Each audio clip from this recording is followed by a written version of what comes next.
This movie is seriously so full of insane kills. I can't freaking believe it.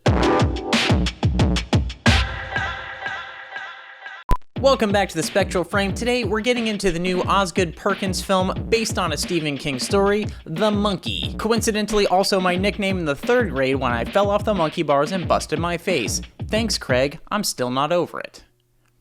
I did like this movie though. Everything okay up there? Yeah, everything's fine.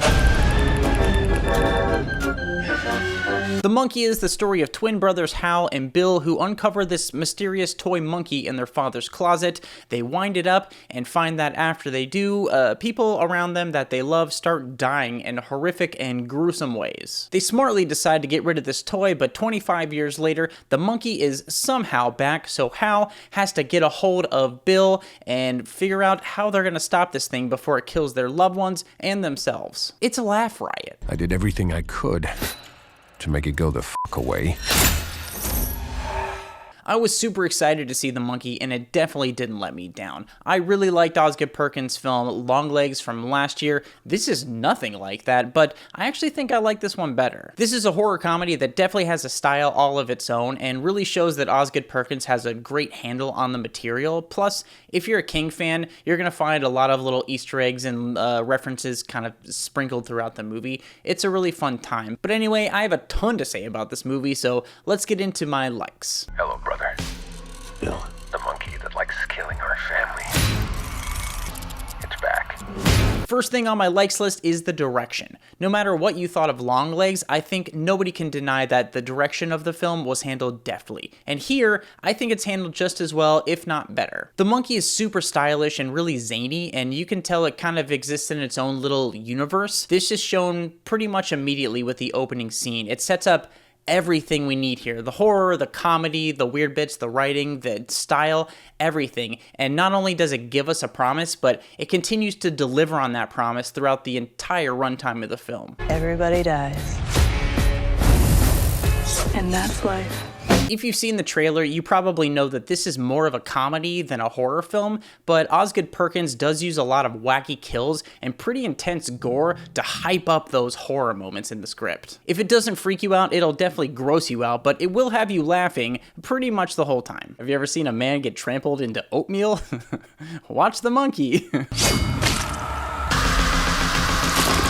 Next on my list of likes is the design. Like I said, this is a really stylish movie, and that is due to both the set design and the costume design. They did a fantastic job. The story starts out in the late 90s and flashes back and forth between then and modern day in a small farm town in Maine. And if you ever grew up in a small town, you'll know that style there changes very slowly. Like when I was a kid, my grandma's house was stuck in the 70s, and I think it stayed that way until she sold the place. And my skin probably still smells like cigarettes from 30 years ago. Oh, no.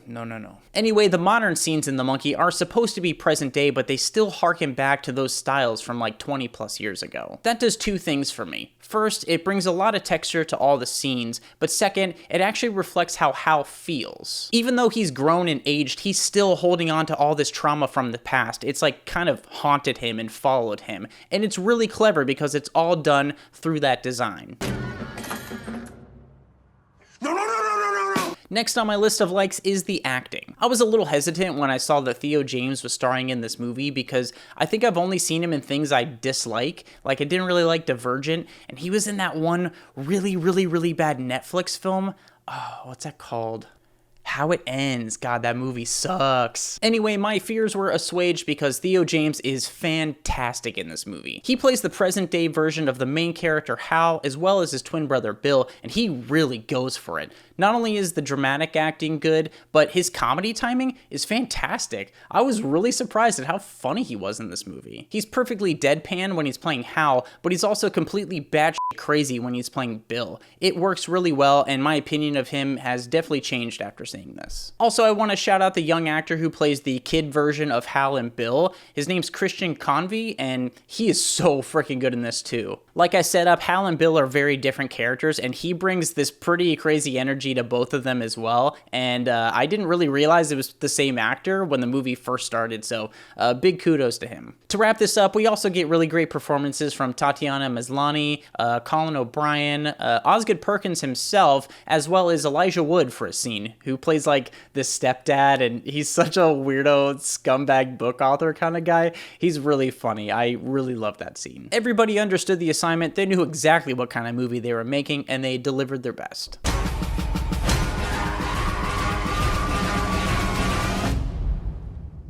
Last on my list of likes for The Monkey is the themes. This dives into things like trauma, family turmoil, death, and how children handle it, and that all sounds really heavy, yes, but it's done in a hilarious way. Like, how many of us have those associations and superstitions from when we were kids, you know? Something happens and you were doing something and you just like equate those two even though they don't have any association whatsoever. I was eating pudding when I found out my great-grandmother passed away when I was a kid, so I thought anytime I eat pudding, somebody I love is gonna die.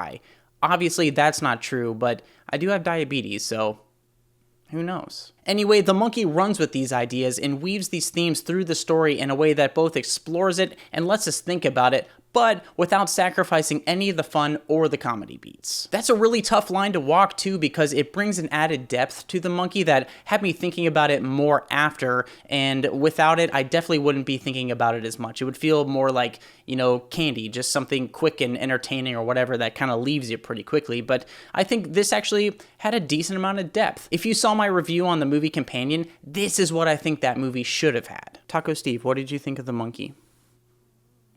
Made you out of breath? But that's all I have from my likes, so now we gotta drag our monkey asses over to the dislikes section. First and foremost on my dislikes list is the pacing. This movie has a really great way of building up tension and momentum, only to just slam on the brakes on our way to our next plot point. It's kind of frustrating. The movie is only about an hour and a half, which I think is the sweet spot, especially for like a horror movie, but the way it's paced, it definitely feels a bit longer than that. We do get a lot of backstory and learn a lot of things in these slower scenes, but when you're coming off of the hype and momentum of this huge kill scene and things with the entire theater erupting in laughter, it feels like, whoo, like it takes the wind right out of your sails. It's not like it just happens once either. There's this constant push-pull of momentum that had me feeling frustrated. It didn't ruin it for me, but I think if there's more forward momentum throughout, it was more like consistent, I think it probably would have been rated a little higher in my book.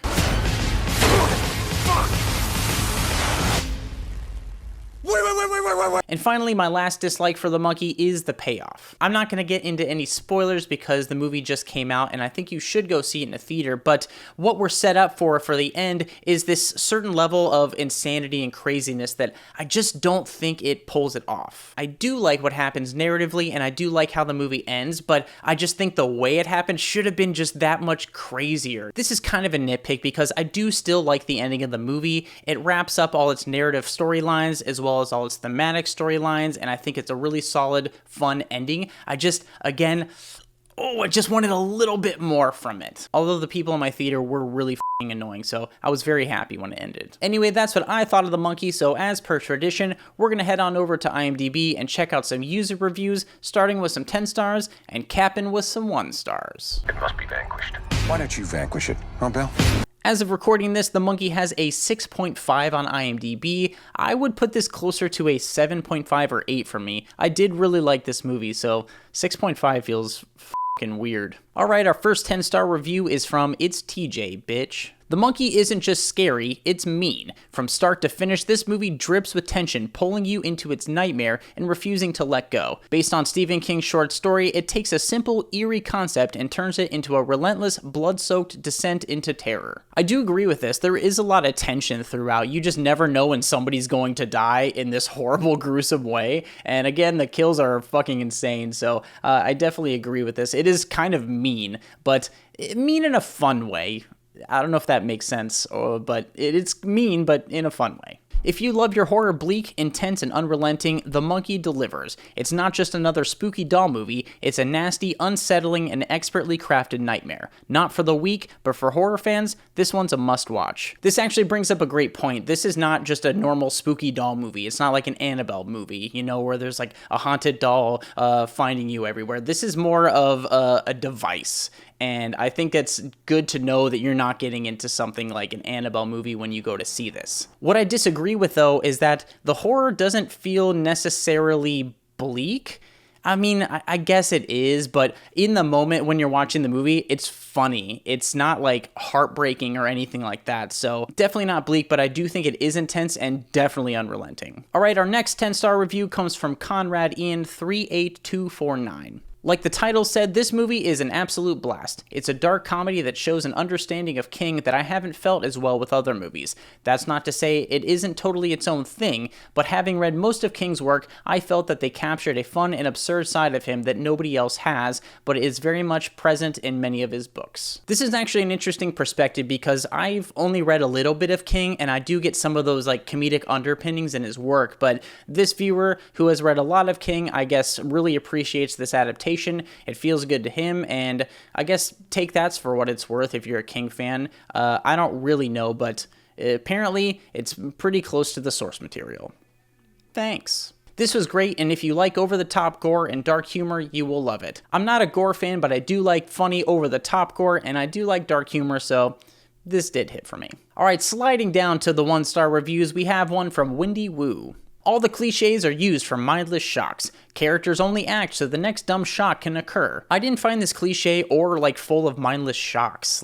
I really disagree with this because I think there actually is a lot of substance to this movie. Everything is telegraphed. None of the gore comes as a surprise because audiences for a film this dumb don't like surprises. They just want to see someone die in gruesome fashion. A string of pointlessly gory deaths doesn't hold the attention long enough to add up to a whole movie. It's more like an X-rated TikTok compilation.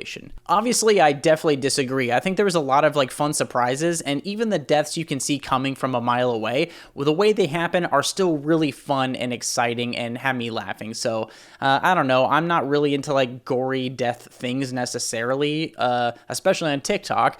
But yeah, I don't agree with this take at all. I think it's very narrow-minded. And finally, our last 1-star review comes from Leduc 1969. Easily the worst movie I've seen all year, and I have the Regal Movie Pass, so I see a good amount of movies. I know it's only February, but this one is going to be hard to beat. Not a bit scary, and definitely not funny. I guess comedy is really subjective, especially when you're dealing with like horror comedy. It can't always land for everybody, of course, but obviously I disagree. But it goes to show that this isn't going to be everybody's thing. Only bright spot was Theo James. He did well for what he was given, and that wasn't much. He did do really well, but yeah. At least it was only an hour and a half, so you're put out of your misery quickly. There was about 30 people, and only one guy near the front was the only one laughing. I wouldn't say my theater was packed, but there was a decent amount of people, and pretty much all of them were laughing most of the time. Again, there's a lot of people in my theater that were actually really annoying and chomping really loud and talking and joking, which I hate so freaking much, but it seemed like everybody enjoyed it, and we're all laughing when the movie was supposed to, so, you know, sucks to have a bad crowd like this person did. So would I recommend this movie? Absolutely. The Monkey is a fun, stylish ride that I think most people will be able to get something out of. You know, lots of comedy, lots of horror, some gore, some weird stuff, some fun performances. I think it's worth seeing, and I think it's worth seeing in a theater as well. You can enjoy this on the surface with your friends as just like a horror comedy, but if you want something deeper to dig into, it's there for you. It just doesn't force it on you. Although I do wish I had a magical murdering monkey for my own, I have a list, and it's growing. So what did you think of The Monkey? Did you like it? Did you hate it? Let me know in the comments. I always want to hear what you have to say about it. But if you have made it this far, thank you so much for sticking around. If you like the content, give it a like. If you really like the content, I'd love for you to give me a sub. It really helps, and I'm going to keep doing these regardless, but it'd be nice to have you on board. Taco Steve, what was your favorite kill scene in The Monkey? No, there's no fish in it. Did you even watch the movie?